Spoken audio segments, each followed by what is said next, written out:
nakapasok kami ng tubig. At kaninang umaga, kanina lang pala, pinapastol namin yung kambing papunta din sa kabila. Ayun, doon sila lahat. Siyempre hindi lang ako nag-isa dito, kasama ko ang Ed kaway. Hindi po yan si Ed Kalwag, Edwin po yan, Edwin. Okay, ito kukontinuous namin yung paggawa ng bahay ng kambing.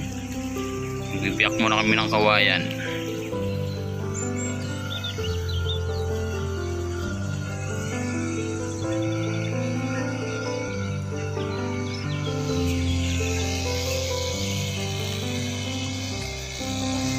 Diyan lang, palagay lang.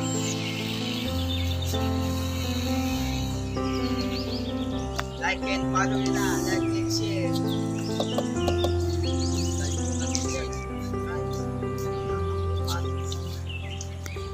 O si Darwin, nagpapakain ng tilapia. Si Dong Golay. Nakita. Si Dong Golay, pagking na hinahanap.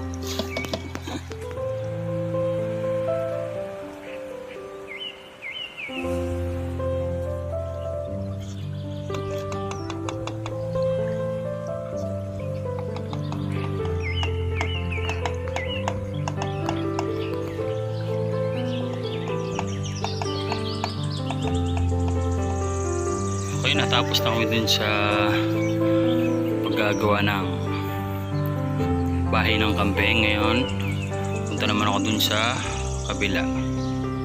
Papakain kami dun ng oras na para magpakain ng tilapia. Okay.